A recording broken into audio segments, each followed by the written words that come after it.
ბევრი ადამიანი კითხულობს განაუკეთესი არ იქნებოდა სიკვდილის დრო გწოდნოდაო? რატომ დაფარა უფალმა ჩვენი გარდაცვალების დრო? პასუხი ისაა, რომ ღმერთმა მისი სიბრძნით დაფარა სიკვდილის დრო ჩვენგან.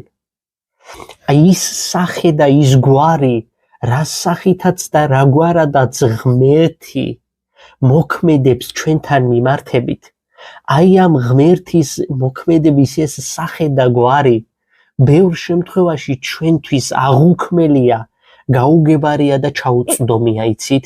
რატომ? იმიტომ რომ ღმერთის მოქმედება არის უქმნელი და ჩვენ ვართ ქმნილნი.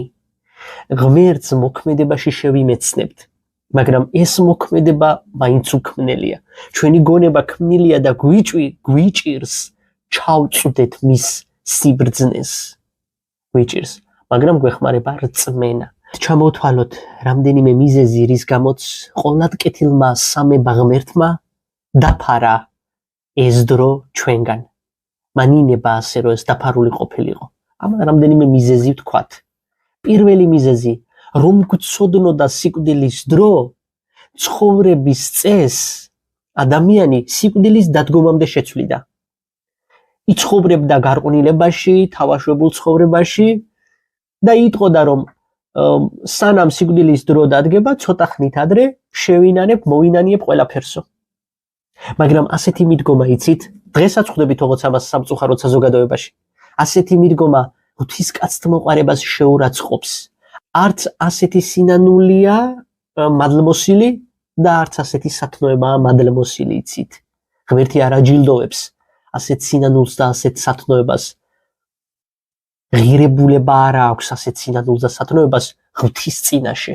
შენი ეგოს წინაშე შეიძლება, მაგრამ ღვთის წინაშე არა.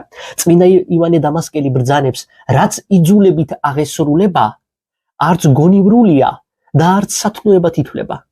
მაქსიმე აღმსარებელი ნახეთ რას ამბობს, არაფერი სათნოებრივი იძულებით არ ხდება, რადგან სათნოება ბუნებით ნებაყოფლობითია. წმინდა ივანე ოქროპირი აღნიშნავს, რომ ძალით არც სათნოება არსებობს და არც მადლი. აი მაგალითად ადამიანი სვავს ეტანება ალკოჰოლს, ხო? და ჯამრთელობა შეერყა. დაიწყო მკურნალობა და ექიმი ეუბნება, რომ აღარ უნდა დალიო, ალკოჰოლს აღარ გაეკარო. და ის ითმენს, ხო? ითმენს, არ ეკარება ალკოჰოლს. მას ეს მოთმინება მადლად და სათნოებად არ ჩაითვლება. იმიტომ რომ გარეგანი ფაქტორის გამო